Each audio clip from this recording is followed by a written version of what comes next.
샬롬. 오늘은 마태복음 11장 말씀을 함께 공부합니다.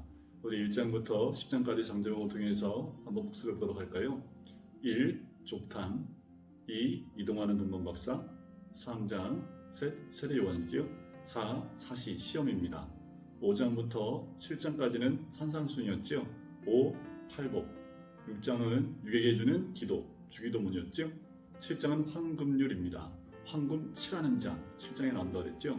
8장과 9장은 예수님의 이적 10가지가 기록되어져 있습니다. 예수가 그리스도이심을 드러내는 10가지의 기적이 8장과 9장에 기록되어져 있죠.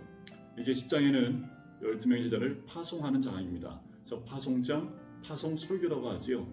왜 파송을 하나요? 전도문을 열어야 되니까. 그래서 10장에 나오는 거예요. 전도문을 열어야 되니까.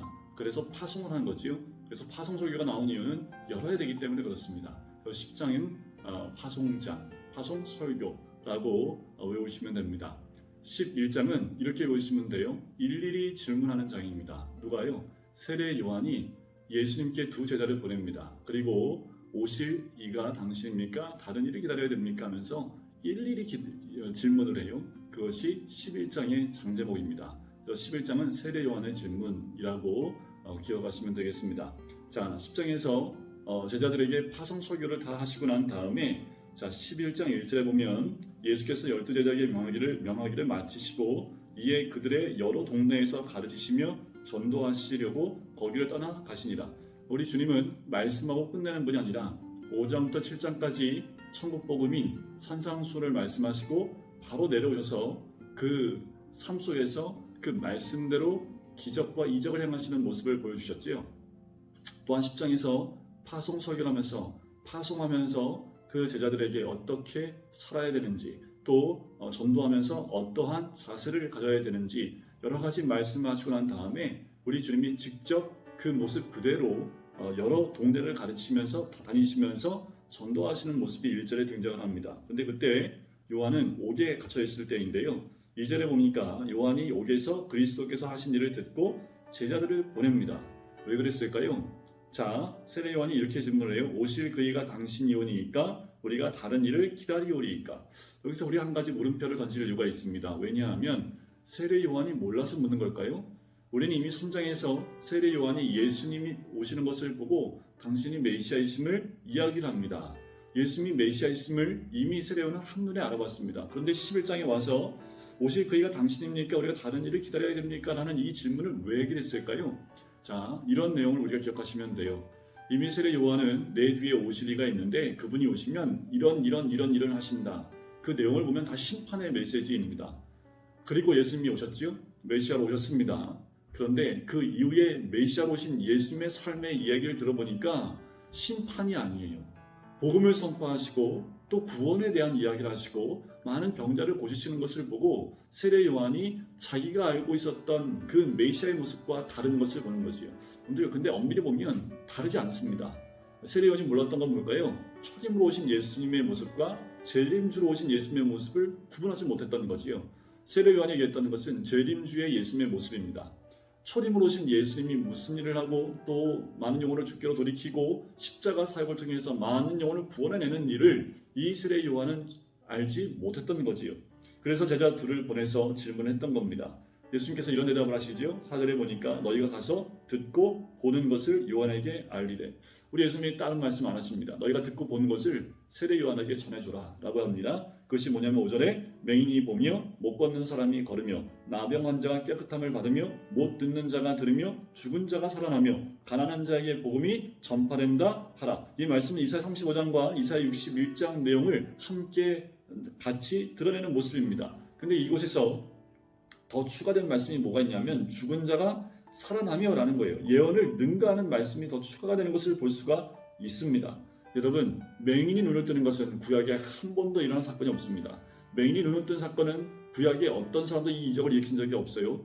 이 맹인이 눈을 뜨는 사역, 특별히 이 모습은 이 메시아의 특별한 신약 가운데 사역 중에 하나입니다. 자, 너희가 이렇게 듣고 보는 것을 요한에게 얘기하는 거지요. 그래서 6절에 이런 말씀하십니다. 누구든지 나로 말미암아 실족하지 아니하는 자는 복이 있도다라는 거죠. 그래서 실족하다라는 말은 뭐냐면 돌 같은 것에 걸려서 또는 부딪혀서 넘어진다라는 말이 실족하다라는 말입니다. 자, 여기서 이 말은 뭐냐면 어떤 방해물과 어떤 경우에도 예수 그리스도를 따르는 신앙이 있는 자는 복이 있다라는 겁니다. 바로 예수님을 따르는 그 길에 방해물이 있고 또 어떤 경우에도 그 따름을 흔들리지 않는 자가 복이 있다라는 거지요. 하나님이 하시는 일로 실족하지 않는 사람입니다. 왜요? 하나님이 하시는 일이 우리의 생각과 다를 수 있기 때문에 실족하지 않는 자는 더 큰 복이 있겠지요. 그러면서 그 두 제자가 떠납니다. 떠나고 난 다음에 예수께서 무리에게 요한에 대해서 물어요. 너희가 광야에 나갔던 이유가 뭐냐? 너희가 무엇을 보려고 나갔냐? 바람에 흔들리는 갈대냐? 이 바람에 흔들리는 갈대라는 것은 이런 관용어입니다. 가장 평범한 구경거리의 관용어가 바람에 흔들리는 갈대라는 거지요. 대수롭지 않은 평범한 것을 보기 위해 너희가 나갔느냐? 아니면 8절에 부드러운 옷 입은 사람이냐? 부드러운 옷 입은 사람은 왕궁에 있다라는 거지요. 또 9절에 보니까 선지자를 보기 위함이었더냐? 옳다. 내가 너희에게 이르노니 선지자보다 더 나은 자니라. 왜 이런 표현하셨을까요? 왜 세례 요한을 평가하실 때 선지자보다 더 나은 자다라고 말씀하셨을까요? 그것은 모든 선지자가 예언한 예수 그리스도를 직접 만났기 때문입니다. 세례 요한이 다른 선지자보다 우월하기 때문인 것이 아니라 이 세례 요한이 모든 선지자가 예언한 예수 그리스도를 직접 만났기 때문에 더 나은 자다라고 말씀하시는 거지요. 그러면서 말라기 3장 1절 말씀을 인용하십니다. 보라, 내가 내 사자를 내 앞에 불어놓으니 그가 내 길을 내 앞에서 준비하리라. 하신 것이 이 사람에 대한 말씀이라 라고 구약 말씀을 가지고 와서 바로 구약 말라기 3장 1절에 이 말씀하는 이 사람이 바로 세례 요한이다. 바로 말씀대로 온 사람이고 말씀대로 행했던 사람이 세례 요한이다 라고 말씀을 하시면서 11절에 내가 진실로 너희에게 말하노니 여자가 낳은 자 중에 세례 요한보다 큰 자가 일어남이 없도다. 그러나 천국에서는 극히 작은 자라도 그보다 크니라 라고 얘기를 하시지요. 자, 세례 요한은 메시아의 사자였다는 점에서 위대했습니다. 자, 메시아의 사자였다는 점에서 여자가 낳은 자 중에 세례 요한보다 큰 이가 일어남이 없다라는 의미가 바로 그 의미고요. 그러나 메시아의 나라의 문지방에 서 있을 뿐인 이 세례 요한, 천국에서는 극히 작은 자보다 보다 크다라는 건 뭐예요? 복음 가운데 예수 그리스도를 만난 사람, 그 신약 가운데 어떤 사람보다 세례 요한은 클 수 없다라고 이야기하는 거예요. 예수 그리스도를 믿고 구원받은 자가 큰 자라는 거죠. 여자가 낳은 자와 비교되지 않는 자는 하나님이 낳은 자라는 거예요. 자, 11절은 여자가 낳은 자 중에 이것은 구약을 대변할 수 있고 그러나 천국에서는 이라는 말은 신약을 의미할 수 있습니다. 그러니까 여자가 낳은 자와 비교되지 않는 자가 하나님이 낳은 자라는 거지요. 그러니까 세례 요한은 뭐예요? 여자가 낳은 자 중에서는 최고이지만 하나님이 낳은 자 중에서는 그보다 큰 자가 다 그보다 크다라는 그 말씀을 하는 것이 11절입니다. 12절에 또 이해가 잘 안 되는 말씀이 있어요. 세례 요한의 때부터 지금까지 천국은 침노를 당하나니 침노하는 자는 빼앗느니라. 이게 무슨 말씀입니까? 라는 거예요. 자, 이 말씀이 이런 거예요. 간단히 말씀을 드리면 하나님과 그리스도의 왕권과 통치가 자기의 삶에 이루어지기를 열망하고 노력하고 투쟁하는 사람이 차지하게 된다는 겁니다. 자, 우리가 어떻게 하면 천국을 침노할 수 있습니까? 우리가 어떻게 하면 천국을 침노하여 빼앗을 수 있습니까? 한 가지 비결을 알려드릴까요? 지금도 이 천국은 침노를 당하고 있습니다. 어떻게 해요? 이 땅 가운데 하나님 나라 천국이 되도록 만드는 것이 천국을 침노하는 겁니다. 어떻게 하면 지금 있는 곳이 천국이 됩니까? 하나님이 다스리면 또 하나님의 통치가 이루어지면 그것이 천국이지요. 그러면 우리가 있는 곳이 천국이 된다는 건 뭐예요? 이 땅은 천국을 우리가 침노하게 됐다는 거죠.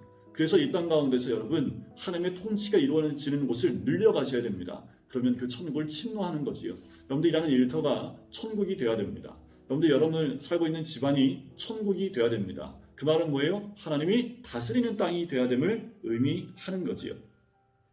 자, 그러면서 14절에 보면 끝에 이렇게 얘기합니다. 오리라 한 엘리야가 곧 이 사람이라. 말라기 4장 5절 말씀을 그대로 인용해서 바로 신약의 엘리야는 세례 요한과 같은 자이다 라고 얘기하지요. 그러면서 16절에 이 세대를 무엇으로 비유할까? 비유하건대 아이들이 장터에 앉아 제 동물을 불러 하면서 이 세대의 비유를 얘기하는데, 자, 피를 불어도 추지 않고 슬피 울어도 가슴을 치지 아니함과 같다라는 거예요. 자, 이 모습은요, 정말 시장에서 아이들이 놀고 있는 그 놀이의 모습을 보면서 이야기합니다. 피를 불어도 춤추지 않아요. 슬피 우는 장례식과 같은 것을 연출해도 가슴을 치지 아니한다라는 겁니다. 한 가지로 말씀을 드리면 이 말씀은 이와 같은 뜻이에요. 이 세대는 하나님 나라와 대치하는 세대다라는 겁니다. 하나님의 사인에 전혀 반응하지 않는 세대가 이와 같다라는 겁니다. 자, 피를 불면 흥겹게 춤을 춰야 되고 또 슬피 울면 함께 가슴을 치며 울어야 되는데 하나님이 아무리 사인을 줘도 반응하지 않는 세대가 이 세대와 같다라고 말씀을 하고 있는 거지요. 요한이 와서 먹고 마시지 않으니까 귀신 들렸다고 합니다. 그런데 인자는 19절에 와서 먹고 마시며 말하기를 보라 먹기를 탐하고 포도주를 즐기는 사람이요 세리와 죄인의 친구로다 하니라고 얘기하는 거지요. 예수님을 향해서 먹고의 친구, 먹기를 탐하고 포도주를 즐기고 세리와 죄인의 친구다라는 거지요. 하면서 19절 끝에 지혜는 그 행한 일로 인하여 옳다함을 얻는다라는 거지요. 자, 지혜는 행한 일로 옳다함을 얻는다. 바로 세례 요한의 사역을 통해서 맺어진 회개의 열매, 그것이 행한 일이지요. 더 나아가서 예수 그리스도의 말씀과 행위를 통해 일어난 구원의 소망을 의미합니다. 자, 이제 여러분들 20절에 보면 도무지 회개하지 않는 도시에 대해 예수님이 책망을 해요. 예수께서 권능을 가장 많이 행하신 고을들이 회개하지 아니함으로 그때 책망하십니다. 여러분들 귀담아 들어야 됩니다. 하나님의 사랑과 은혜를 많이 받은 사람일수록 죄에서 떠나 주님께 더 가까이 가지 않는 자를 우리 주님이 책망하시겠다라고 말씀하시는 거지요. 세 개의 그 고울에 대해서 말씀하십니다. 다시 지도를 한번 보여드릴게요. 자, 지도에서 보면 가버나움 보이시죠? 요 위쪽에 고라신이 있습니다. 베세다는 이 건너편, 요단강 건너편에 요 위에 있는 것이 베세다입니다. 요 세 고을들은 예수님의 공생의 가운데 가장 많은 이적을 행하면서 가르치기도 하시고 이적을 행한 곳이 가버나움, 고라신, 베세다입니다. 이 세 군데 그렇게 큰 주님께서 많은 이적과 말씀을 전했음에도 불구하고 이들이 회개하고 돌이키지 않기 때문에 책망을 하시는데 고라신과 베세다는 두로와 시돈에 비유하여 그들은 회개하고 돌아왔을 것인데 너희는 돌아오지 않으니 심판날에 두로와 시돈이 너희보다 견디기 더 쉬울 것이다 라고 얘기를 하고요. 23절에 보면 가버나움아 네가 하늘까지 높아지겠느냐. 교만에 대해서 얘기를 하지요. 음부까지 나아지리라. 내게 행한 모든 권능을 소돔에게 행했다면 이미 소돔이 돌이켜 오늘까지 남아있겠다라고 말씀하시는 거지요. 그러면서 우리 주님이 하늘을 우러러 기도하시기 시작을 합니다. 천지의 주이신 아버지요 이것을 지혜롭고 슬기 있는 자들에게 숨기시고 어린 아이들에게 나타내심을 감사하나이다. 이건 무엇을 의미하냐면 예수께서 성령으로 기뻐하시며 이르시되 라는 거예요. 자, 그러면서 예수님은 어린 아이처럼 아무것도 없어서 주님의 품으로 파고드는 사람에게 천국을 나타낸다라는 그 의미입니다. 자, 어린 아이들에게 나타내심을 감사하나이다 말은 어린 아이처럼 아무것도 없어서 주님의 품으로 파고드는 사람에게 천국을 나타내신다라는 그 의미입니다. 그러니까 우리가 어떻게 해요? 어린아이와 같이 이 어린아이들과 같이 주님의 품으로 주님의 안으로 들어가야 됨을 말씀을 하고 계시는 거죠. 이제 11장의 하이라이트입니다. 맨 마지막 부분이죠. 11장 28절 수고하고 무거운 짐진 자들아. 자, 수고하고는 현재 능동태 분사형인데요. 계속되는 노동으로 지친 상태를 얘기하는 것이 수고하고입니다. 무거운 짐진 자들이라는 것은 완료 수동태인데 완전히 번아웃되어 있는 지극히 지쳐있는 상태를 의미합니다. 이 모든 자들, 코로나로 인해서 수고하고 무거운 짐진 자들, 또 우리의 삶의 무게와 또 삶의 모든 어려움 가운데 묶여있는 그 모든 사람들을 향해서 우리 주님이 말씀하시죠. 다 내게로 오라. 내가 너희를 쉬게 하리라 라고 말씀하십니다. 주님 안에, 주님 품에 진정한 안식이 있고 쉼이 있음을 이야기를 하고 있는 거죠. 그래서 이렇게 외우세요. 수고하고 짐진 자들아 일일이 두 팔을 내려라. 그래서 마태복음 11장 28절에 나오는 거예요. 일일이 두 팔을 내려놔라. 자, 29절에 보면 나는 마음이 온유하고 겸손하니 자, 무거운 짐을 다 내게로 내가 너를 쉬게 하리라. 그러니까 내 마음은 온유하고 겸손하니까 나의 멍에를 메라. 그리고 내게 배우라. 여러분들 상식적으로 생각해 보세요. 무거운 짐을 지고 다 쉬러 왔으면 멍에를 벗어야 돼요? 메야 돼요? 지금 멍에를 벗어나야 되는데 나의 멍에를 메고 배우라고 얘기를 합니다. 자, 예수의 멍에는 뭘까요? 예수의 멍에는 산상수훈의 말씀, 또 파송설교에서 10장에서 말씀하셨던 천국의 의를 말하는 거겠지요. 내게 배우라는 건 뭐예요? 제자가 되어 가르침을 받아들이라. 그 말은 뭐예요? 예수와 같이 작은 예수가 되라 라는 겁니다. 그리하면 너희 마음이 쉼을 얻는다. 이 마음의 쉼은 예수 그리스도의 제자가 되어 예수 그리스도와 같이 될 때 참 안식과 평안을 누리게 됨을 이야기하고 있는 겁니다. 자, 우리가 상식적으로 봤을 때 진정한 쉼은 벗어버리는 것이 쉼이지만 예수 그리스도의 멍에 그 말씀을 배우고 그 말씀을 품고 그 말씀대로 살아서 예수 그리스도와 같이 온유하고 겸손하게 되면 진정한 쉼을 얻을 수 있다라고 얘기하는 거지요. 30절 보세요. 이는 내 멍에는 쉽고 내 짐은 가벼웁니다. 자, 여기서 쉽고라는 그 말은 원어에 보면 몸에 잘 맞는다라는 의미가 있습니다. 자, 이 말은 뭐냐 하면 이런 뜻이에요. 유대인들 가운데 내려오는 그 전설같이 내려온 얘기인데 이거는 사실이 아닐 수도 있습니다. 예수님의 직업이 뭐였습니까? 목수였죠. 그래서 예수님은 목수였는데 예수님이 목수로서 멍에를 만들면요, 모든 멍에가 완전히 딱 안성맞춤이었다고 그래요. 보통은 멍에를 매면 멍에를 매서 멍에를 만들어서 매어주면 다 쓸린답니다. 깎고 또 깎고 또 깎고 해서 정말 소나 멍에를 매는 동물들이 이렇게 맞는 데는 시간이 걸리는데 예수님이 이 멍에를 딱 만들면 한 번에 딱 맞는 거예요. 그만큼 우리 예수님이 멍에를 너무도 잘 만들었다라는 겁니다. 자, 이 말 뜻은 뭐예요? 내 멍에는 몸에 잘 맞는다라는 겁니다. 우리가 주님 주시는 멍에, 그것은 우리에게 너무도 잘 맞는 멍에입니다.